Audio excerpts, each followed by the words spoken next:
In today's show, we're talking about the Power Apps start screen and how it might be affecting your apps. So we're going to look at the App.OnStart property, the App.StartScreen property, where that deep linking fits in. Maybe you've broken deep linking, that's why you're here. We're also going to talk about the retired setting that's coming out with this, and then just overall kind of how the Power Apps team is nudging us into a more declarative world. We'll explain what that means and how that'll affect us. Should be fun. But first, here's our intro. Hi, my name is Shane Young with Power Apps 911. Those guys.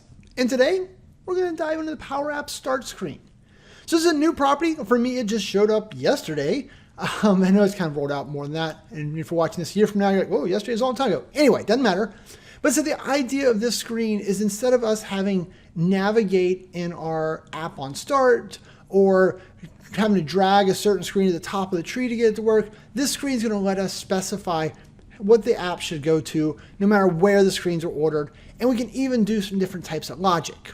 So that's what we're going to explore today, is how that all works. We're going to start with a real basic example. Then we'll get into a little bit of deep linking. Let's call it intermediate. And then we're going to talk about the deep linking that I've done in the past that you might have done as well, and how that method doesn't work anymore, but there's a way to make that method work until I get to a new method. So anyway, I'm going to try and make this all make sense, because I think there's just a bunch of new little moving parts here that all of you should be familiar with. So that's enough of the blah, blah, blah. Let's switch over to my desktop and take a look. The good news over here on the desktop is that because the app doesn't really have a lot of functionality, it's just got a bunch of pictures of Chewy, like that one. Hi, Chewy. Anyway, so what I did beforehand was I just built a simple app. It just has 3 screens. So there's the first screen. You can see I just threw some text on there. Those welcome screens, the one you just saw. And then finally the admin screen down here, just some more candid photos of Chewy. Somebody yelled at me the other day that I haven't had enough Chewy lately. So there you go, more Chewy for you. So right now though, the app's just got 3 screens. Yay! Now the things that we want to talk about here is, first off, how does Power Apps work by default, right? If you've never thought about any of this before. So the way that if you don't do anything that we're going to learn in this video, the way that Power Apps knows that the first screen to show you is it's just the first screen in the tree. So right now, if this version of the app is what we roll out, then when the user opens up the app, it's just automatically going to drop to the screen because it's the first one in the tree. If I created another new screen, you know, this blank one here, it's down at the bottom now, and if I move this one up, boop, and then boop, and then boop, there we go. Now screen 2 here would be the app or first screen that loaded in my app, right? Whatever's at the top of the tree will always be the first screen. So kind of annoying, never been exactly fun, but that is how it works, right? Now let's delete that one, that'll confuse me. Now, so what Microsoft has done is they've just rolled out a new property called App.StartScreen. So if you click on the app object over here on the left, and if you look, it's going to default to start screen, and that is blank. So if this is blank, then it's just going to go to the first one in the tree, whatever that one might be. But what if I wanted it to automatically load the welcome screen as the first screen, right? For whatever reason, I want that to be the first one. I don't want to rearrange things. I just want that to be the first one. Then all you're going to have to do is you just put the screen name here. Nothing else, right? You don't need any logic. You don't have to say navigate. You just put the screen name there. And then if we just change our little thing here, so I put a little V3 here. And this is one of my tricks, right? This is not related to this, but anytime that I'm messing with things here that I'm trying to understand if logic is happening the way I want, I put this little V3, V4, I just put a little increment counter on the bottom down there. So then that way when the app loads here in a second in the actual user mode, then we're going to be able to see that we know we're on the latest version. So it'll be on V3. Okay, so we say file, we say save, and then we publish, and then publish this version. And so then if I jump over here to make, right, and I can just go here to details. And so then there's the link to the app, right? This is the link you would share with your users today. And if I click on this link, the app opens. Notice the little V3, so we know we got the latest change. And you notice it dropped us straight to the welcome screen, right? So this is confirming that instead of the expected behavior in the olden days, right? This is ye lore, whatever. But so instead of the old days where first screen in my tree would have shown up, because we set the app, oh, did I click on, I didn't click on app start screen to welcome screen, then that's just automatically going to load up every single time no matter what happens, that'll be our default screen. Now, one of the ways that you might have used to have done this, right, is we used to do things like go to OnStart and say navigate and then admin screen, right? But what you're going to see here is that if you do this, you're going to get an error. And if you hover, the error is the specified property is not accessible in this context. Navigate is not permitted in OnStart. Use the start screen property instead. So what this is saying is navigate isn't allowed in App.OnStart anymore. And that, I think, is what's going to send a lot of people to this video, because you're like, wait, I've always done that. You can't. And if you just want to do this simple thing, right, that is where you put it into start screen. Now, I will also point out that they added a new context menu here. So if you click on the app object now, we can say navigate to start screen. And so if you do this, this will automatically take you. So you can see what your start screen is going to do. Okay, so that's the first piece of this. Now, the second piece of this puzzle is what if you want to have some type of logic, right? So we used to do like an if something, then navigate here, else navigate there. That type of stuff is still supported here on start screen. So I could come here and say, hey, if user.email equals Shane, oh, it's text, equals my email address, Shane at powerapps911.com, then navigate to the admin screen, else navigate to the welcome screen.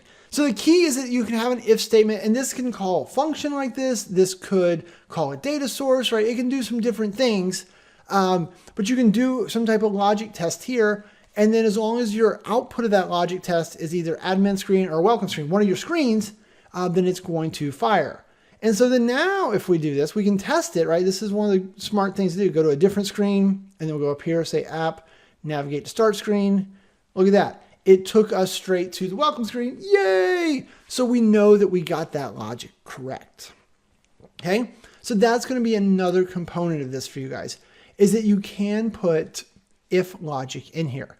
Now, if you go in, you got to be careful, right? Like you wouldn't want to have something that takes a long time to run or process. You wouldn't want to have something that had dependency on App.OnStart, right? Because the whole reason that Microsoft is doing this is to increase performance.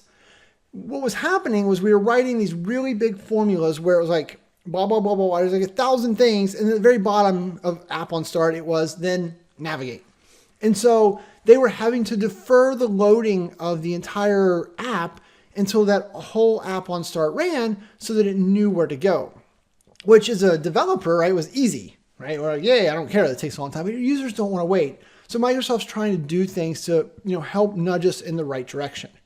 And so what you would hear that referred to, right, when you have logic in like App.OnStart, that is imperative logic. What that means is that here's a list of things that I want to happen, and I want them to happen in this order, and I want them to kind of wait on each other. And so that's why the app's like, oh man, Shane put a bunch of stuff in App.OnStart. That's imperative.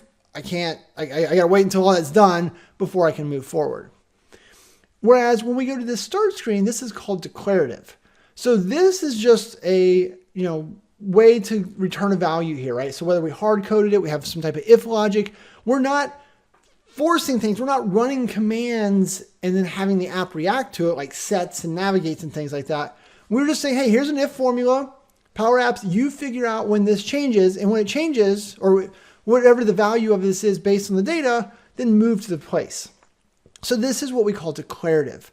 And this is what we as Power Apps developers should be trying to work towards, right? It's not imperative where we're pushing, we're telling things to happen. Declarative where we're saying, hey, this is going to change, and this thing over here just reacts to its change. So then that way Power Apps can figure out when this thing changed and then do the other stuff, right? So it's a lot like we use Excel. Think about it. When you go into Excel and you write Excel formulas today, you just say, hey, this cell reacts to this cell, right? But it's up to Excel to figure out when that other cell changed so that it knows to react. So Excel has all the worry about that. And so the same thing, we want Power Apps to worry about when to react instead of something like App.OnStart where we are imperatively saying, do this, do this, do this, do this, do this in this order. And we're forcing actions. Okay, so That's a lot to understand. Don't overthink that, but start to get those thoughts in your mind, because you're going to see that the changes that are coming out in the months ahead are all trying to get us away from imperative activities like that into declarative activities. So starting to wrap your head around that's going to help you. Okay, so that's a couple of these pieces. Now, the next piece of this, so this is one way to do start screen. Another way is to do what I refer to as simple deep linking. So say, for example, that you wanted to just be able to give the URL, that if you had that URL when you load in, it would automatically go to the admin screen. Whereas if you don't have that URL, it would just go to the default screen. So what we can do is that Power Apps has something called parameters. So parameter is just a parameter in the URL, which we'll show you how to craft in just a second. But so then there's a function called param. And so the param function, you just have to tell it what parameter to look for. So we're going to say, look for my screen. I'm just making this up, right? This can be anything you want. You're going to see where we'll use that in a second. And we're going to say, hey, if my screen equals, let's just do Chewy. If my screen equals Chewy, then navigate to the admin screen. If not, go to the welcome screen. And the reason I'm using something very silly here is so you guys don't get tied that it has to be exactly what I put. You just need to understand, where does my screen show up, where does Chewy show up, and replace it with your own values. Okay, so now that we've made that change, so it says that if param my screen equals Chewy, go to admin. If not, go to welcome. If we take this app now file, save, oh, you know what we should do? We should go back over here and we should change this from V3 to V4, right? So we know that we're in the new version, so we don't get confused if the old cache version loads up. So if we say file and save, and then publish this version. Okay, so now that's live. So if we go back over here and we just refresh the browser, right? So this is the same URL that we were using before. We haven't done anything different. What should happen? Well, we still see V3, so nothing's going to happen, right? This is why we put the V3, V4 down here. I want to know that I'm on the new version, all right? Let's do another refresh. Let's do another refresh. Oh, there's V4. Only took 2 tries. So now we have V4 down here, but we still ended up on the welcome screen. That's by design. Remember we said, hey, if the parameter is my screen equals Chewy, then go to the other screen. If it's not, then don't. So then now what do we do? If we want to add a parameter, go to the end of the URL that you know works, add an ampersand, and then in our case we said my screen, and then we're going to say equals Chewy. Now notice there's no quotes around any of that, right? It's just a nice tight little string, and ampersand my screen equals Chewy. If we load this URL, so I'm going to hit enter, look at that. Now the app loaded straight to the admin screen, right? And so the way that that happened was this thing up here, right? So this is called a, oh, it added some other stuff. Let's go right here. So this portion. So this added the parameter called my screen, and it set the value to Chewy. And so remember our logic over here. We said, hey, start screen, if the value param, so this looks up in the URL, says, hey, find the parameter my screen, and then store its value. So it's returning its value. And if the value that returns is Chewy, then go to the admin screen. If it goes to welcome screen, if not, go to the welcome screen. Right? If we go back over here and we change this to my screen equals Ferguson, right? So different value, refresh, it loads to the welcome screen. And of course, if we just flat out, hopefully you already knew this, but if we just flat out delete this out of the URL, like we don't even pass it, it's going to go to the welcome screen, right? Because that statement was false. So that's a simple deep link. Now, for a long time, right, we're going to switch context here, or not, we're going to switch to the other app. So I built this app a long time ago, right? So this was our deep linking demo app where we could say, hey, I want to get a link straight to Jennifer, right? So if we go in here, we say email link to Jennifer's record. And so here in just a moment, I'm going to get an email. One sec. Okay, so here you can see I got a link. And if you hover over that, if you look at that, right, it says, and employee ID equals 43. So if we click on this link now to open up that app, so let's click on it, what's going to happen is it's going to deep link us straight to Jennifer's record, right? Because look up there in the URL, there is a parameter called employee ID equals 43. There's a second one behind it, and screen to go to equals taco, which was me goofing around, but it's a reminder you can't have more than one parameter. So anyway, if this is your desire, right? So if you've watched this video before, you're like, hey, I want to do that. So something you need to understand, let's go back over here. The way that this works is over here, our OnStart had a couple of things. So it set a variable to the parameter that came in, it set another variable to the parameter that came in, and it said, hey, if var employee is not equal to 0, then set var record lookup, blah, blah, blah, right? So this formula worked great back then. But if we take this same exact formula and we try to go put that into our new app, right? So that app that we just built today, so instead of there, we go to OnStart. If you paste this in, what's going to happen? Well, A, it doesn't know where employees are. We could add employees. But more importantly, it can't navigate, right? So if we change navigate to welcome screen, right? It's that same error message. Navigate is not permitted. So we can't do this method in our new app. But Shane, I want to do this method. I agree. So as of today, if you need to still do this type of thing and you're building a brand new app, then what you're going to have to do is you're going to go here to settings and you're going to go to upcoming features and retired, and you want to turn on enable navigate function in App.OnStart, right? So if you have a blank new app today, and today being from today forward, then if you want to use and do things the way I used to and the way other people have done the deep linking, where you need to do a complex, you need to set variables, lookups, all that craziness, then you're going to have to turn this old feature back on. What if you've already got a deep linking app? Is it broken? No, right? Because Microsoft loves you. So if you go back over here, so this is that app that I wrote a year ago, 2 years ago. I don't even remember when I wrote it, a long time ago.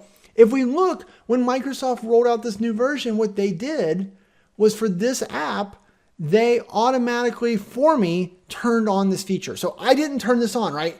It lit up, it's already here, it's already on. So as long as you don't mess with your old apps, you're not going to break anything. They're not going to stop working or any of that thing, right? So you don't have to worry about this breaking your current deep linking apps. But if you need to redo this demo or build this type of advanced deep logic where you need to be able to pass parameters and look up and set variables and things like that, you're going to have to turn this back on for the time being. So Microsoft has plans to change this story again and make it so that we don't have to turn this on anymore, but those are not today, they're not next week, they're coming, right? As I think Greg said in the blog post, right? They're in the months to come, he's continually going to change things. And so speaking of the blog post, one of the things I would recommend you guys go check out, I'll put a link to this in the description up top. I don't know, somewhere you'll be able to find a link, but go read this, right? So 2 reasons. One is it explains more about how to use this feature. 2 is that after he gets done talking to you about imperative and declarative, so you can start to understand that better and the importance of it, down here he kind of tips his hand a little bit, right? And he shows you, hey, we're going to have this new thing coming out called named formulas. And we have this other thing called prefetched and cached data. So some really cool new stuff that I'm not going to like convolute this video with, but I think you guys should read about them. They're not there, they don't work today, but it gives you an idea of where Power Apps is going and the evolution. And I think it's also a good reminder, I'll be honest, I am bad about doing imperative things when I should be doing declarative things, right? Like I like to use global variables everywhere. I probably shouldn't. I probably should use more context variables. Not probably, I definitely should. And so there are bad patterns that we've gotten ourselves into. I've gotten myself into anyway. And so I want to make sure I start correcting those and start trying to right my ship into more of a declarative mindset. So I think that just helps all of you if you start thinking, is there a declarative way to do this thing instead of imperative? And what do those words mean, right? You're probably going to have to study a little bit to kind of get an idea, but moving in that direction is not going to hurt. Okay, I think that's everything for today. Hopefully this has got you guys all kind of, going in the right direction. It showed up, and I can tell you the moment it started landing, I started getting tweets and YouTube comments about how do I deal with this thing, and it's broken this and broken that. And it was more of it broke net new, right? It shouldn't break any existing things. It should only be breaking net new stuff. And so in those cases, we are able to answer that finally with this video. Or finally, it's only been like 24 hours since I got this feature. So, All right. If you have any questions, any comments, any of that, leave them below. Also remember, go to training.powerapps911.com. We've got some live classes. We got a Power BI live class going on. Actually, when you're watching this video, right, if you're watching this the day it launches, I am teaching a live class to a whole bunch of people. Come sign up for that real quick. Yeah, probably too late. Anyway, yeah, I think with all that, I'm going to say thanks and have a great day. Before you go, be sure to click on the subscribe button over here so that way you'll be notified when new videos come out. If you need any help or you want to work together, whether your problem is big or small, check us out at Power Apps 911. We do it all. I rhymed. Or if you're looking for more formal training offerings, we have those linked up here somewhere. So check them out. Thanks and have a great day.